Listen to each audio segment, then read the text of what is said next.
Hey there and welcome. My name is Andrew and this is the Home Service Marketing Podcast.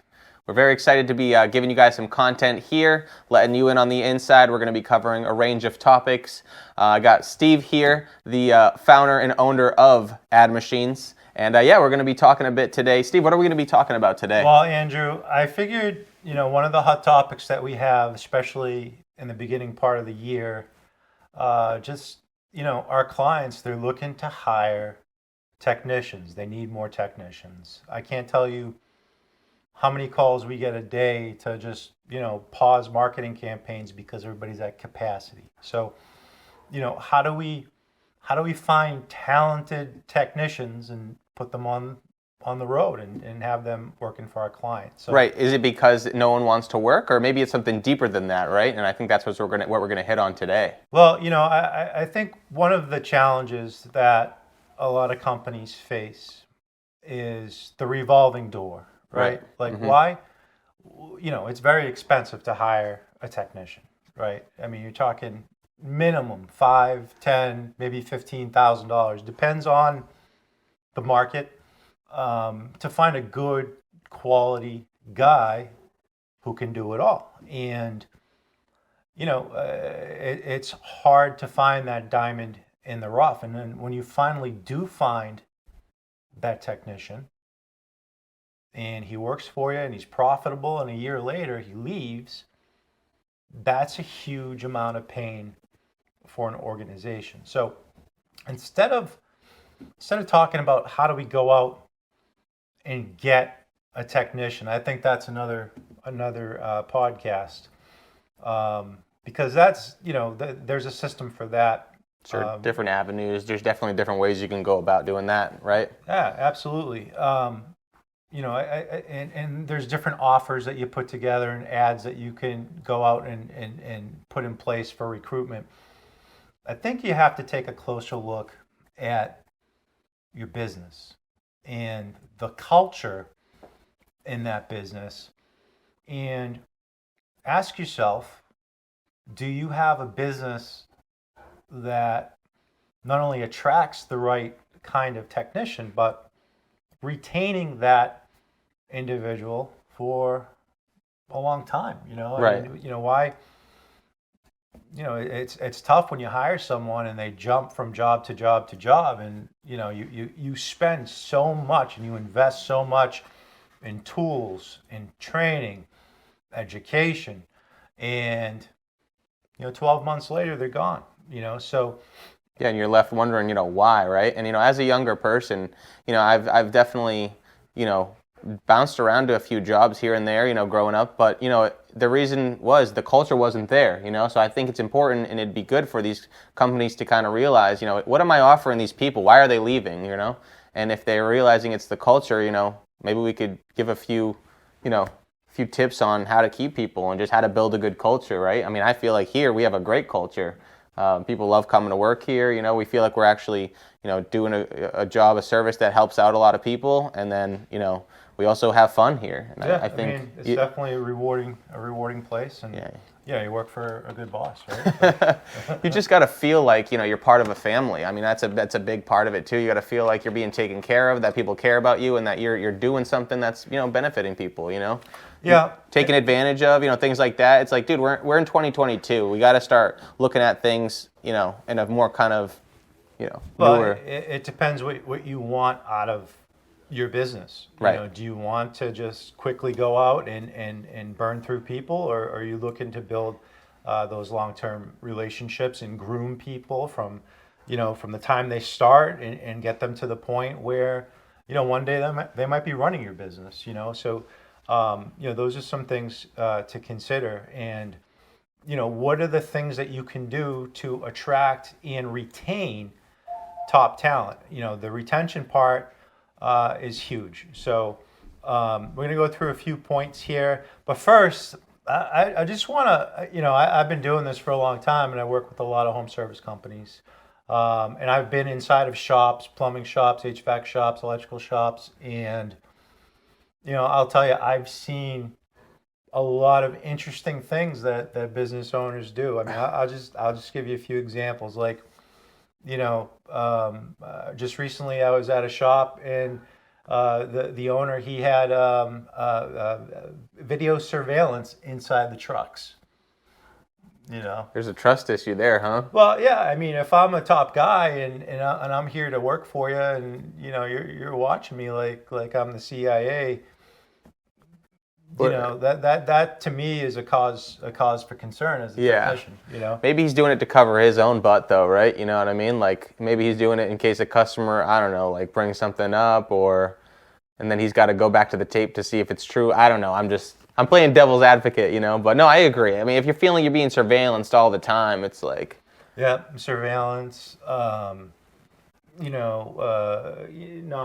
getting paid overtime after working overtime. I've seen that happen. And just situations where the technician doesn't feel value.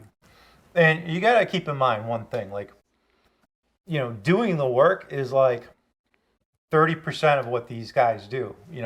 They're in the vehicle, they're driving. They're figuring out how to sell, right? sure. Selling in the home. Cleaning the vehicle, washing the vehicle, filling it up with gas, and just doing paperwork and making sure that when they get to the home and they're in front of the customer, they have a whole checklist of things they need to do.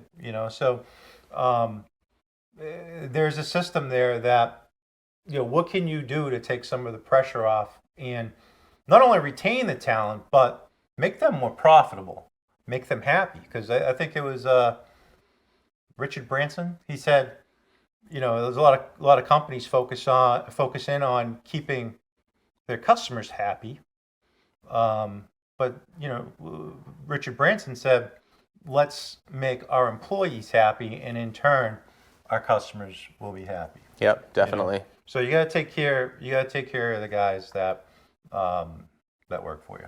Mm-hmm. Then you were saying, I think to me, you put together maybe like like the 4 Fs. The four Fs. Yeah. Right. So let's get into it.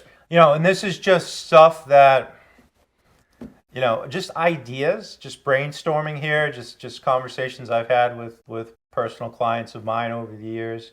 And I think the biggest part of anybody's life is their family, right? Sure. So, I think family's a big concern. Maybe not so much for a younger guy coming into the organization, but you definitely want to, provide and instill some kind of family values in your organization. So, I mean, I think that comes down to, and a lot of these benefits that we're touching upon go right into positioning ads to go out and recruit guys. And I don't know about you, but when I look to hire somebody, I always ask you guys, hey, do you know somebody? Do you have a friend?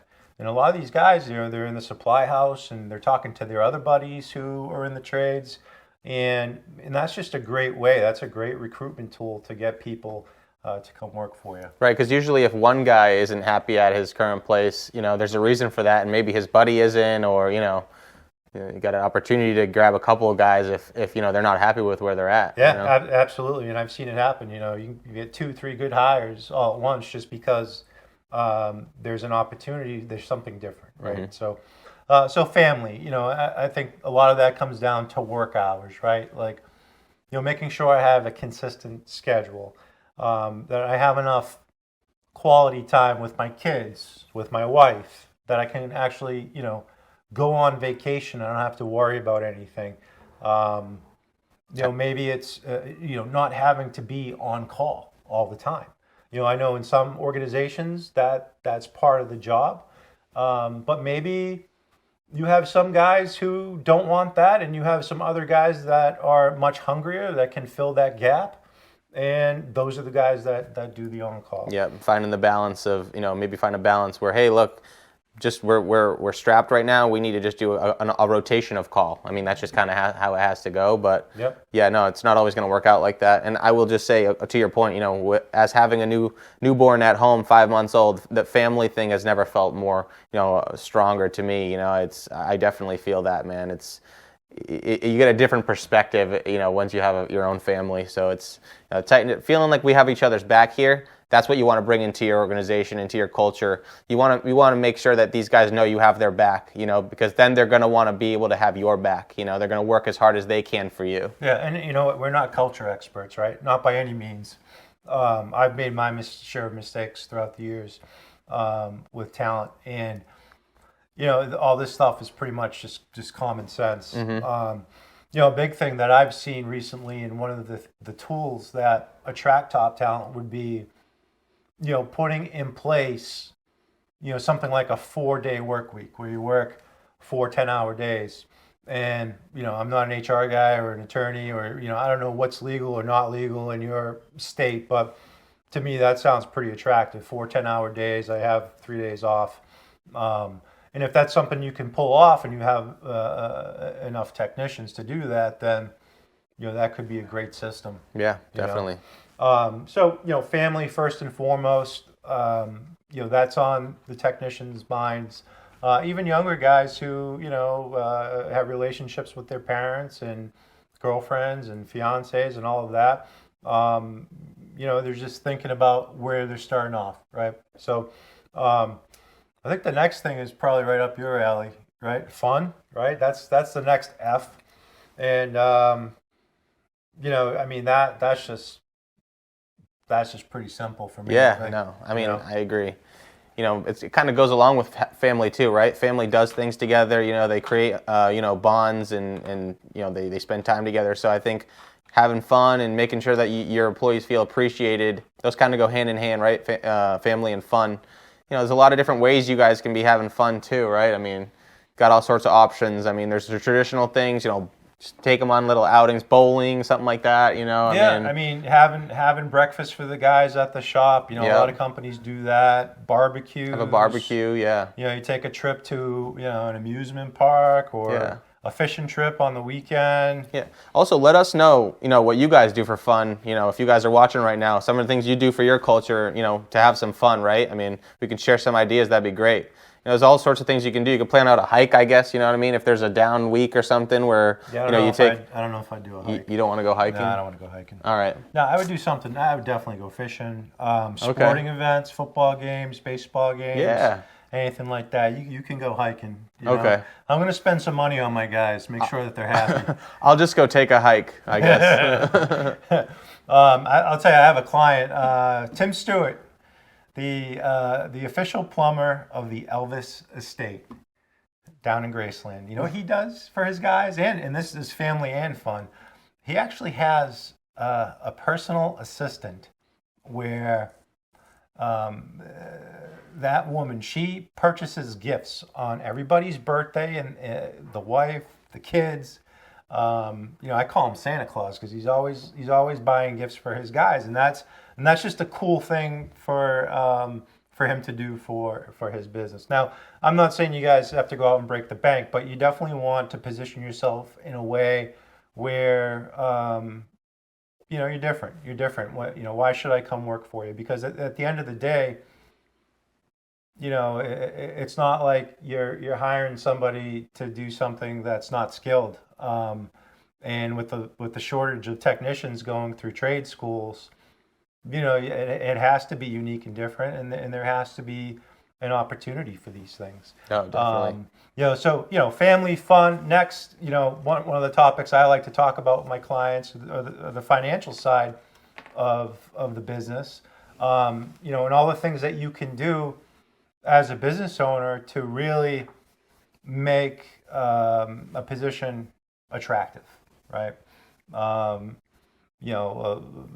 Typically a plumber or an HVAC technician, they're non-exempt employees, they're not managers, so they're out in the field, they're actually doing work with their hands, so they're eligible to make overtime, right? Overtime, some of those guys want overtime, others don't. That's something that technicians look for in an opportunity. I would also say, commissions, incentives, spiffs, things like that. What is my earning potential, especially if you're trying to recruit top talent and you know of a guy who's working for somebody else, and I think the average truck, in let's say in a plumbing business, might pull in $250,000 a year, 300, 500 if you have a top guy, and that's something that you want to create a culture around. Is how do you get that truck to produce $500,000 a year or $1 million a year, and it's by having all of these features. So in the financial side, it's pretty straightforward to put in place a 401k plan with some type of employee match. You might even have a profit share, so people feel like they are part of the business. In addition, you could put in place a Roth IRA on top of the 401k. That way you have your pre-tax and your after-tax retirement savings.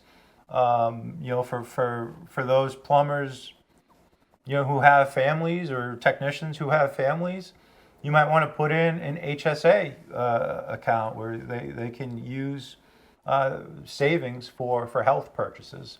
Plus, there's some businesses that I know of that provide short-term, long-term disability, small life insurance policies.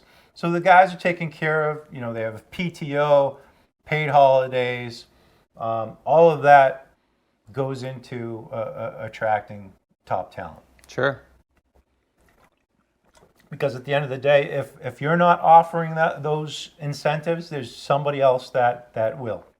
And you just want to make sure you're set up for success when you're going out, especially if you're going to spend $5,000, $10,000, $15,000 in trying to attract a top guy, right? And Andrew, I think the last F would be furnishings, right? So making sure that your technicians have new equipment. They're not driving around the 1982 Chevy pickup, that they have the appropriate vehicles to drive. They're not breaking down. That they're well serviced, well maintained, and really that's a no-brainer. I mean, I know it's hard right now given the fact that getting vehicles are hard to come by. Right. Yeah, the stock is.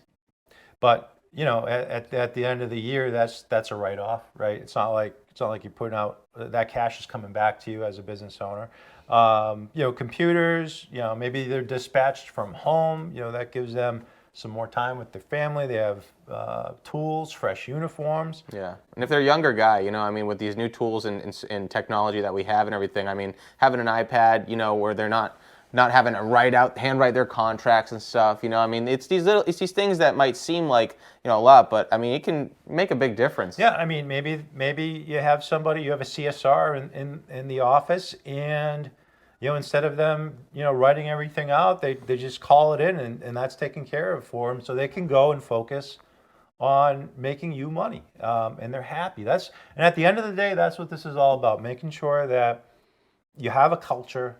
People are happy. They want to come to work. They're not grinding it out. And when they do work hard, they're rewarded for it. And you're building a long-term business, and you want everybody to be successful. So I guess next time we can talk about putting this all together in some kind of ad. Yeah. Like a job ad, right? Yeah, and the different kind of platforms you can use to advertise. Absolutely. And we have tons of templates here, so we'll put together a good template and make it a download. So so where can we hear this podcast, Andrew?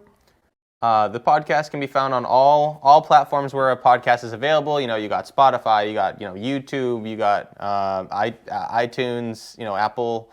Pretty much anywhere you can find a podcast, you can find us, the Home Service Marketing Podcast. Also, make sure to check out our newsletter that we're going to have coming out very soon. We're very excited. We're going to be bringing you some more of these episodes. So let us know also in the comments what sort of topics you'd like to hear us talk about.